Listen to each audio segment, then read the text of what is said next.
Welcome back. Today we're going to talk about Boesey Hawks and Eaton Clarinets. I wanted to do this segment because I was going to do a saxophone critique between a 6 and a 7 in the table keys, because that seems to come up online a lot. And I'm a 7 player mostly, but I also have a 6. And I came across one of the pieces I did in high school, my senior solo, which was written or printed by Boesey Hawks. I thought, hey, there's an omen. I might also do the B&H and Eaton clarinet information now too. So we're gonna get right to it. We're gonna jump to my old website, which isn't online, but I still have it. Hold on a moment here. Okay, so real quickly, what we're gonna try is B&H ceased production when they're purchased by the Buffet company. Just in case you haven't known, B&H is in England and the UK, and they're purchasing Buffet company, I think, in the I don't remember now, in the 80s. The original lineup we have here in 1950s is the Regent Student, the Emperor Intermediate, and then the Imperial 926 and 1010 Professional. The earlier Emperors were almost exactly like the 926, but nickel plated, probably less fine handcraft work. Later on, the Emperor was cost reduced to compete more in price, and more like the Regent, Marlboro, Edgeware, Emperor, and many other models marketed under Rudo, Cartel, and Benson names were all based on the 926 bore and key layout. And then only models designated specifically to try and capture U.S. market at smaller bores. And on here I had from somewhere there's no connection between the 1010 and the RC Prestige. The RC Prestige is just a totally different clarinet design. It's an evolution of the BC20, really. And someone mentioned a 925 model, but I never came across one. But some of the B&H factory jigs were marked 1011. And in fact were jigs for the unique 1010A clarinet. So maybe the 926 was an A version of it. Oh yeah, someone, Mr. Small from the UK gave this to me a long time ago. Anyways, other models of various vintages were LaFleur,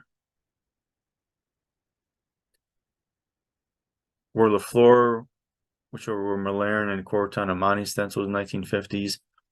The 110 student plastic, wood or rubber. The Marlboro, Edgeware, the Emperor, as I mentioned.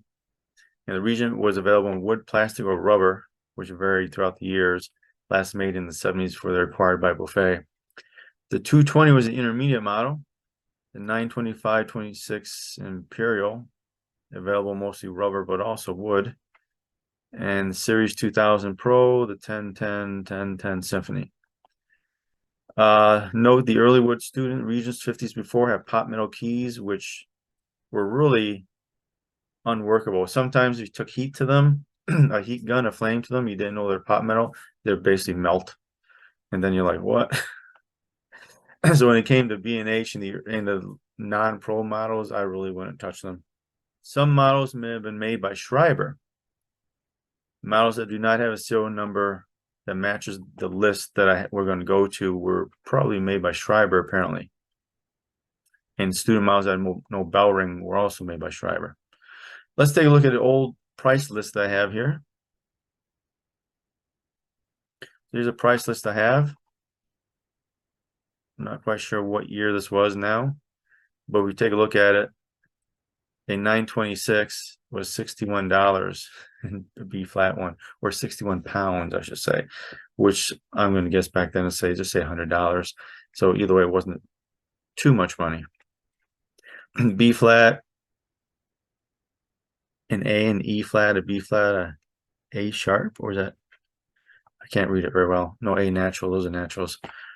But you can see a pair of B flat and A's were $122, or as you get to a full bomb of 248 pounds, I should say, pounds. I guess this is sterling, and I'm not sure in the England price method back then. Imperial 1010, pair of them, 137 pounds.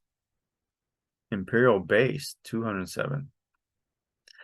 Now the B&H and the Eaton Clarinets had specific mouthpieces that were considered large bore mouthpieces that are more cylindrical, I believe. And they're very specific.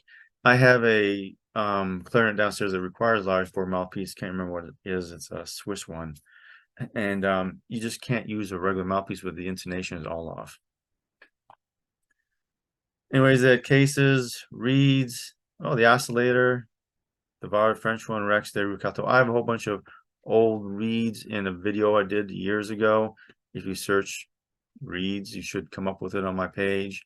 I go through dozens of reeds. Some are Paris reeds, buffet reeds, and vibrator reeds. You name it, are on there. Springs, they sell springs too. Oh, this is I guess 1977 maybe. I'm not sure what to make of this note here. Anyway, there's a price list. Take a look at it if you want. So here's pictures of the Edgeware. I had pictures here from Junk Dude at one time. I don't know if it'll actually open. Oh, there we go. Now you can't see the emblem here very well, but it was a really interesting emblem. See another picture here. Now, one interesting thing about the B&H's and the Eatons, now many times clarinet makers will use pivot screws between the long keys. Anytime you have a long key, like this one here, where it's only one key that moves it, you usually have a pivot screw here and a pivot screw here. So your ring keys here normally has a pivot screw here and a pivot screw here. Now, if you look at the upper joint and the ring keys, these are in one linear row here, but you have multiple keys. Now this has a post in between, and so it has like a pivot screw here, and this is a long screw here with a pivot point on the end here. On saxophones, you have lower keys like this. There's 3 of these, but they're on one long key here. And what they do to give support to the multiple keys is they use one long rod. Repair people, they'll have these usually in stock. These are long key rods. They're all different various sizes. See here. But what B&H and Eaton did in their clarinets was instead of using pivot screws in many of the keys, they use rod steel inside the keywork. This gave the keywork more strength, and since they seem to polish the inside of the keywork and everything, and these, it made the keywork really buttery smooth to play. And they're fantastic clarinets with the keywork, but you pay for that. And that's one thing I love about B&H and Eaton clarinets is just the keywork is so smooth. They use longer springs too. And I just love the keywork in the B&H's and Eaton clarinets.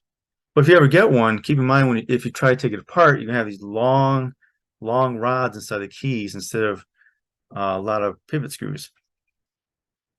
They'll be harder to lose, but if you lose one, harder to replace. And this was a picture of a B&H 1010A from approximately 1935. LP stands for low pitch, by the way. Here's a 1010. Here's the emblem here of a 1010. You see that right there? A globe with wings.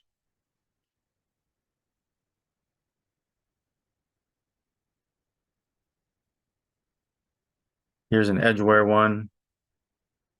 Globe with, I guess, the music staff actually with things in there. And the bell.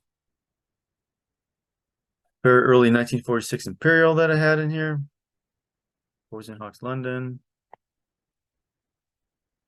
Big emblem there.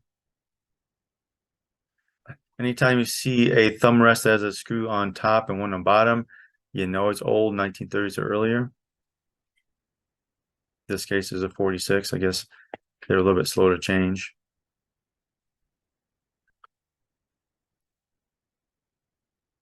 See some more pictures here. The long side key. See that?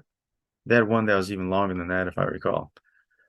926 Imperial. I remember regilding this one when I had it before. Pictures aren't the greatest, but oh, heavy, dense wood. If you notice, the tenon rings don't have a design on it. They're strictly flat and polished, silver plated, I believe, most of them. Really lovely clarinets. Now they tried multiple designs as time went on, and they had some with extra lower speaker keys on them.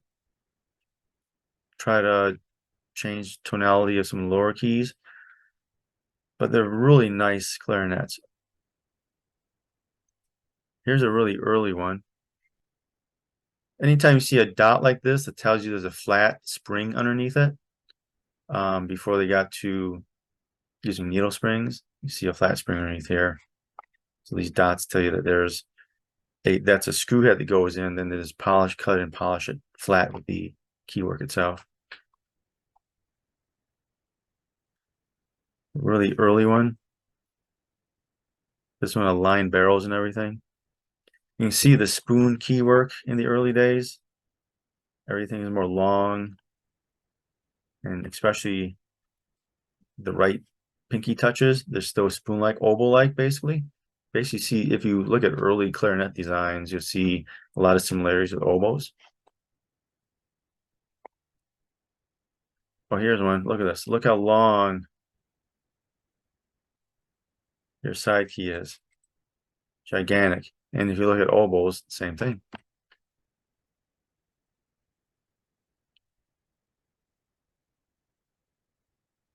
Boesey and Hawks emblem.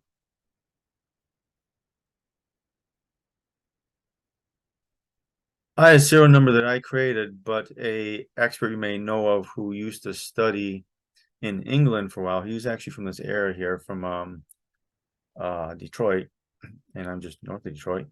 He went and studied various places, and he went to England to study there and work with mouthpiece experts and build his craft. And this is Raymond Dowski. He actually lives in Ann Arbor, not far from here. So he gave me a serial number list a long time ago from the one I have here if you want to take a look at it. But he gave me two. One was below 68956. And he says this is related to Boesey and Company serial numbers 1932, taken from Kelly J. White and Arnold Myers, Wooden Instruments Boesey and Company, The Galpin Society Journal, 2004. And later there's a research by Gavin Dixon, Neil Raj. So you can read this. I'm not going to read the whole thing. I'm just going to kind of show it on the screen. You can go through it. It talks about the surviving records for Reed instruments, how they put them together and stuff like that. And the Boesey, when it was originally the Boesey Company, then they merged with Hawks and Son and became Boesey and Company, and then Boesey and Hawks. You can read that there. But we got the lowest serial number flute for the year, 1857. It goes to the years, and on the right hand side is the lowest Reed serial number, lowest woodwind. That started really in 1879. And then missing segments there. And picks up around 1912, 1913 again. And this goes up in 1951. Lowest number issued is in the range 56,803. And you can read that down there. And now we have above 68,956. This in the screen a bit. So the different chart this way, more of a chart. Same people kind of put this together based on people's research.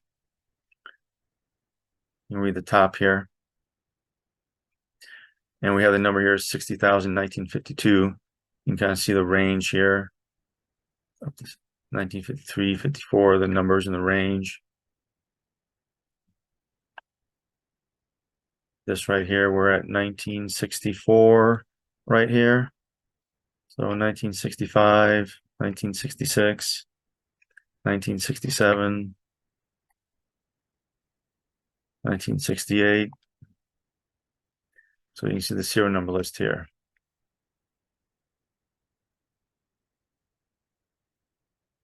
Up to 1986. Around 2000 serial numbers are now this section here. See the footnote. Has around 2007 numbers were mistakenly issued December 73 with the first digit of 5 rather than a 4. So you got to kind of know about that here. Corresponding numbers were not subsequently issued right here. That's serial numbers for Boesey and Hawks. And this is the serial number list I mentioned that I had. Now we're going to look at some of the individual instruments on their own. Now here's one, serial number 441,000. Now I mentioned Eaton a lot because we'll get to that a little bit later, but if you ever deal with a B&H and Eaton, you'll find out how similar they are. Here's one I had already, the pictures there. I mean, they have thick silver plating. They feel good in the hands. They play good. I have small hands, and I actually have a problem playing octave on a piano. I can't actually play an octave on a piano. I don't have the reach for it. And I have to play on the front of the piano, not from the top. And I can just barely do it at that. Many people say that anyone can play stuff, but when things are elongated a bit, there's some people that just can't. You always have to think of what is the issue? Why do they say they can't play something rather than jump to the smiles like, well, since I can do it, anyone can do it. That's not the case many times. You know, if you ever taught students, young students, they have even smaller hands. They have issues. I mean, just thumb placement on clarinet, you shift your fingers around. And some of the longer A clarinets, the Eaton A clarinets, I think the international one, is really hard for me to play because the rings are separated by more than what I'm used to. And it's a stretch for me, especially when you add the pinky to it. Going back to these pictures here, this is an interesting one. This one you see, this one is actually speaker keys. So it adds to the keywork. And I remember this one. This is a really cool one I worked on. It was fun to play with, fun to play. You see the extra keywork there.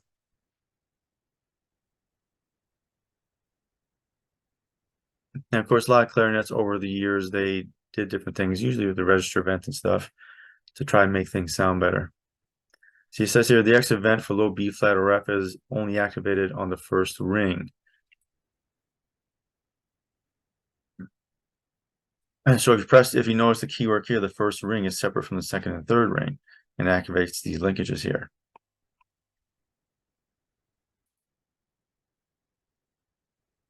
So here I'm pushing down the first ring with a screwdriver here. You can see the vent is now closed.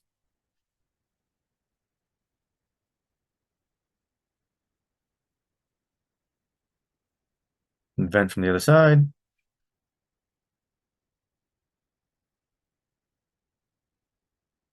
And use more adjuster screws on things to close things. So they did some ingenious things back then, you know, and the barrels always look pretty. I always like the flat rings on clarinets rather than the sculpted ones. And his big fat bell here with the extra thickness on the bottom with ringless bell. I like those too. Now here's that clarinet I refurbished from it actually had original pads in it. As you can see right here. Now jumping to Eaton clarinets. Eaton still exists today.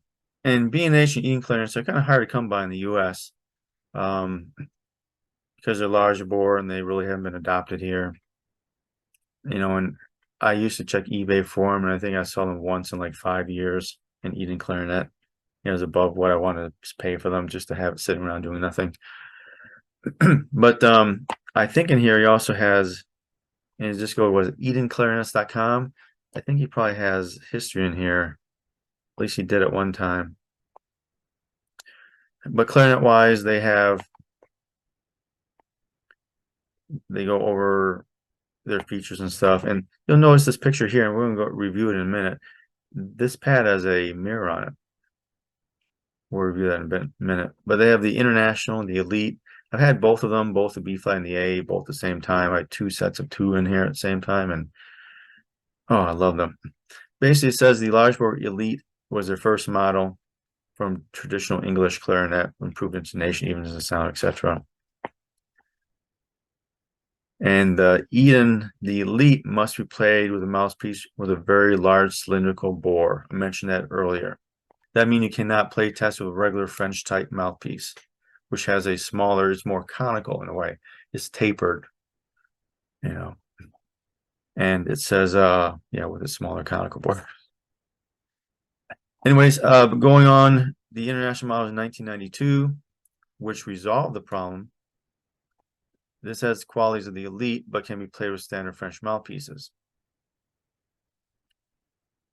Kind of makes me want to go out and see if I can pick off a set of these at some point, but I'm whittling down my clarinet collection as it is right now. The international model has a slightly brighter sound, a little more centered, and the elite is very broad, very vocal quality, unrestricted freedom of expression, and the widest dynamic range of any clarinet ever made. There was a 0.6 bore clarinet. I can't remember who made it now. I had one, and it was a monster. I mean, even more than a center tone. And I'll try to look it up before the end of the video. But let's take a look at pictures of some of these. Now, as we move on to the Eaton clarinets, they're fairly new to the marketplace compared to Buescher and LeBlanc, and of course B&H. They're the international, the smaller bore one, and the elite, the larger bore one. As I mentioned, the international can't take French mouthpieces. The elite requires a cylindrical mouthpiece. And notes I got from someone was Eaton clarinets were a rendition of B&H 1010 clarinets. They apparently took all the manufacturing dies and stamps and everything and used that to create the original Eaton clarinets. But of course, they were improved, intonation-wise, everything like that. But in an article, the elite model says the elite model is originally derived from B&H 1010, but Peter Eaton would strongly deny it's a 1010, and did so, I believe, a few years ago. Well, when I wrote this, it was a few years ago in the ICA magazine. So this is probably a long time ago now. And basically, as mentioned, there's significant acoustical changes to improve intonation, tone, and response, which is a definite yes, because as you saw with the earlier B&H, you're trying alternate keywork, to try and improve tone and response for everything. As you add more holes in the clarinet, that affects your response to notes and your tone, and you don't really want to do that, but thereafter intonation, other tonal aspects. In here it says the original 1010 significant idiosyncrasies, including a few artists, especially Brymer, who got great sound from it. I actually have a book I bought in high school. It says from Jack Brymer. This is a great book. You ever can find one. I don't know if it's even published anymore. It was published by Shermer Books out of New York, and mine was 1977. So see if you can get a hold of one of these books. It's an excellent book. It's like one of the first ones I read, teaching about acoustics and everything about the clarinet, proper playing techniques, positions, the evolution of the clarinet, going from, old boxwood clarinets and everything. Talking about your larynx, your sound box, how it affects all that stuff. So really a great book about everything you want to know. Like one of at least a dozen books I own about clarinet acoustics, playing, and all that junk. Moving on, and basically you can tell there's strong Eaton B&H resemblances, and the Keywork is built up on jigs rescued from the B&H factory where they stopped clarinet manufacture. However, the Eatons are really handcrafted, which really can be said of 1010. Of course, B&H knew they're being bought out, so their high quality handcraft stuff kind of laid off. Eaton improved that. And of course, they cost more too, Here's an example of a Eaton International clarinet, the mouthpiece that came with it. Really nice quality mouthpiece from what I remember. Nicely finished, detailed. The tip rail is a little bit thick for what I like, but it's perfectly fine.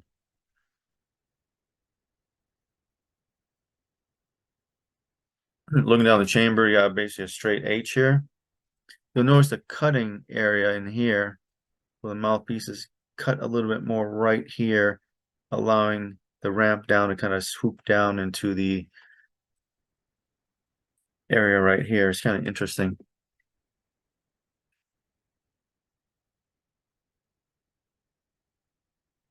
Here's the front of the mouthpiece, Peter Eaton, London.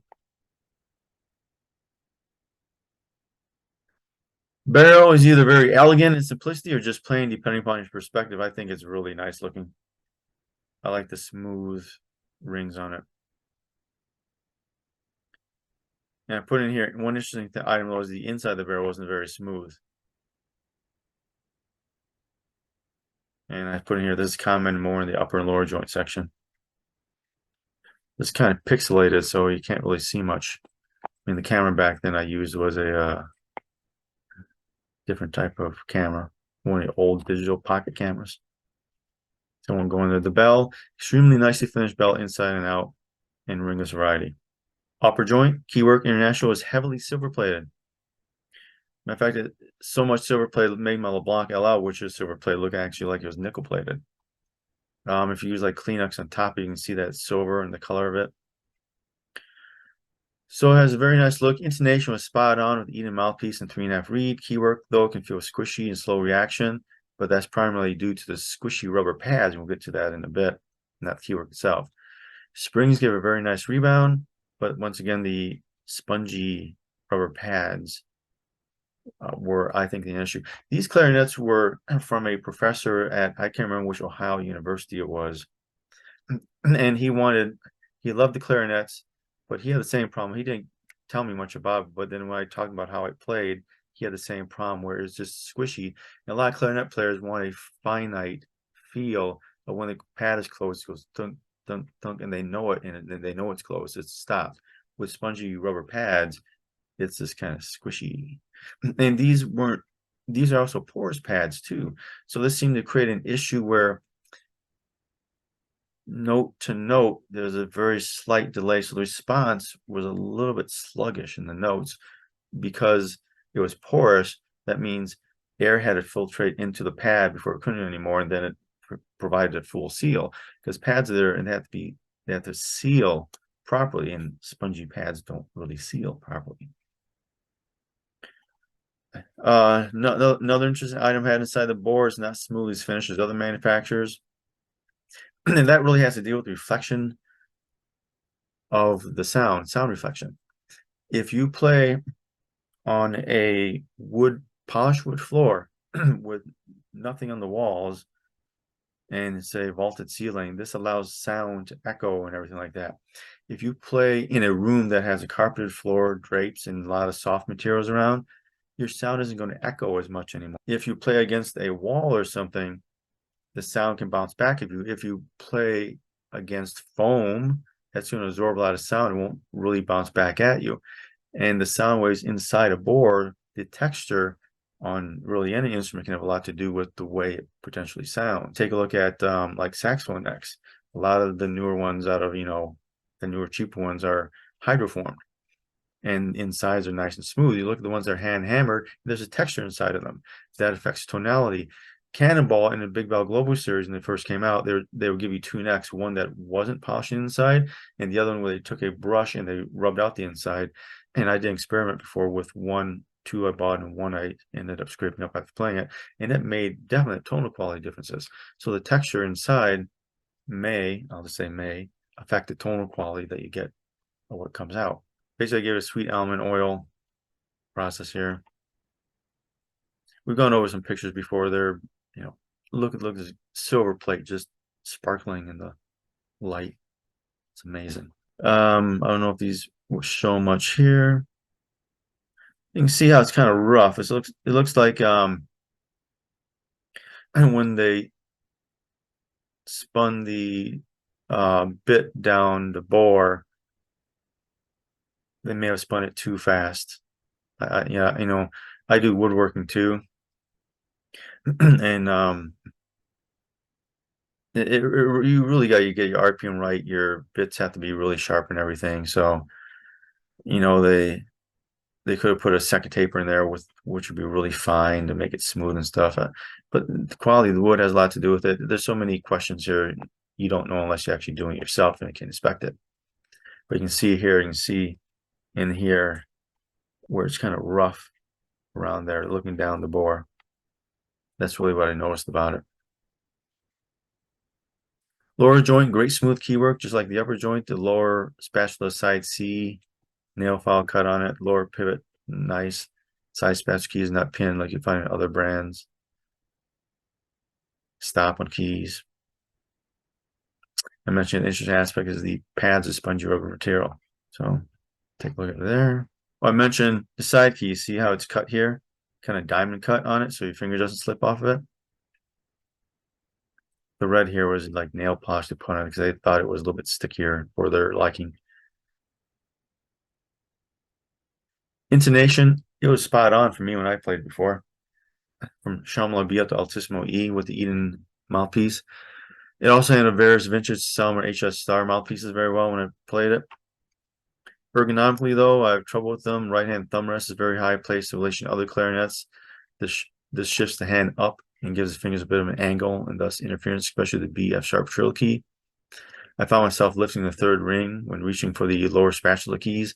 Once again, I got small hands. Ouch. And if you don't have small hands, you don't know the problem. Matter of fact, I remember teaching a fifth grader before whose hands were bigger than mine. Yeah, fifth grader. Imagine that.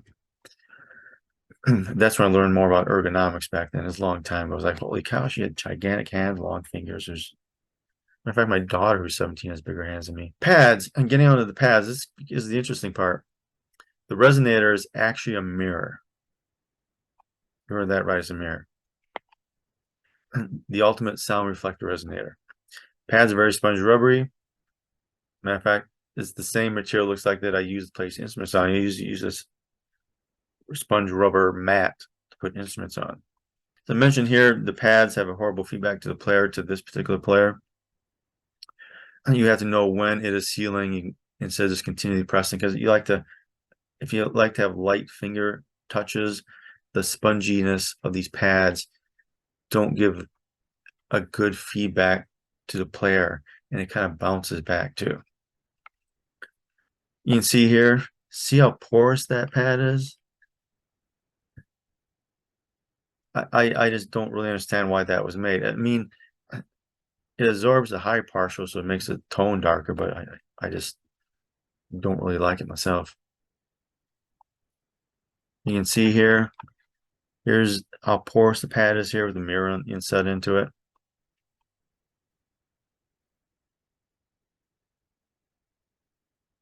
Once again, mirrored pads. You know, the issue this player had was he did not like the pads, and I can see why. Now, I wrote this real down. The ergonomics of both hands requires a bit of getting used to. I cannot play with my arms anymore or less down the sides of my hands. My left first finger then hits the G sharp spatula quite frequently. If I play with my arms out right, then I have no issue. So a lot of players will play up tight, like this. I have to play it like out here. So I have to play with my elbows out. The right hand thumb rest was so far up my third ring finger hit the B F sharp trill key. You know, so ergonomics. That's a lot of things you got to do, and I'm going to have a video about lower joint ergonomics in the right thumb at some point. And I actually compared my LeBlanc LL here, a top of the joint to the mid thumb rest, and LeBlanc LL is 46.5, Eaton International 42.7, and Elite was 47.5. B is top of the joint to the mid first ring, 39.6, 41.7, 42.1, and top of joint to the mid to the side F sharp key, 75.3, 78.5, 77.2. So I really want to figure out why can I not play this clarinet? And I measure things out. If you look at my technical videos like the Mark 6, the Mark 7, the Koff one, the technical details, measurements, and everything, you'll see I get into these granular details, try to figure out why is this horn different than the other one? Why is this one easier to play or harder to play? So I put an extra 7 millimeters of stretch at my fingers. That's a lot if you can't even play an octave on a piano without playing in an awkward position. But the design of their springs, I remember the springs and their spring stops, they're longer springs in Norway, which give a nice fluid thing. This is one of the differences, like people, why they like the Mark 6 clarinet back in the day, because they had longer springs. I mean, Mark 6 saxophone back in the day had longer springs. A couple clarinet pictures. Here's a LeBlanc and on the top and the Eaton on the bottom. You can just see the ring ring key here. If you look at these little parts of the arms here, this tells you where the ring keys are. See, here to here, here to here. It shifts to the right. This one will come down right in the middle of this part of the key. Massive keywork difference, massive tone hole location difference. You know, so it was different. Once again, put them together, you see it's a longer clarinet.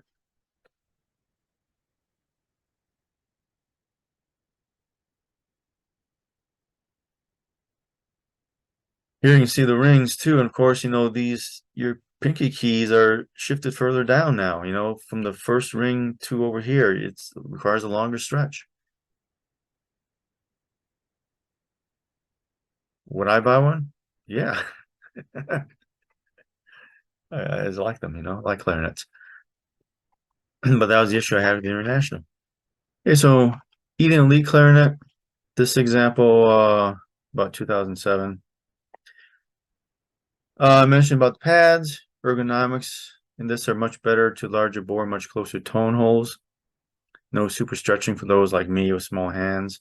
Other than those two things, you know, I love the Eaton clarinets. I remember the tone is fabulous in them.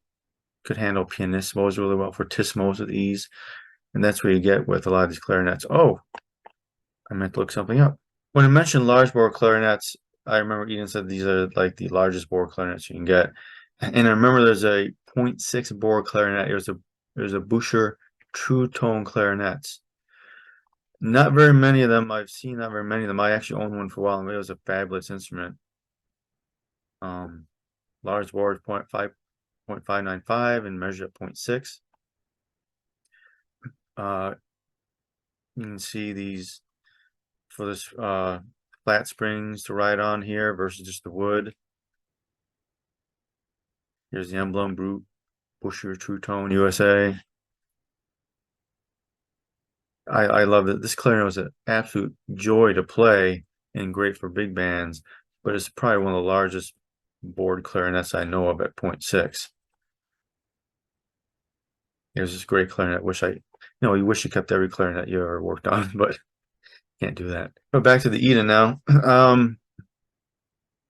No, listen, the Eatons are just such a fabulous clarinet. I just love the tone, love the scale. Once I changed the pads, love the response and everything.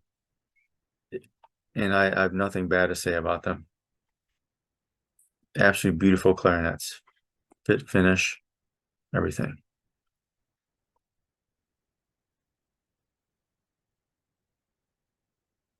You know, if you ever get a chance to play them, give them a play. Just remember that the Elite is the large bore, and it requires a large bore mouthpiece. Oh, one interesting thing I want to mention about this. What was it, the lower or no, it was the upper?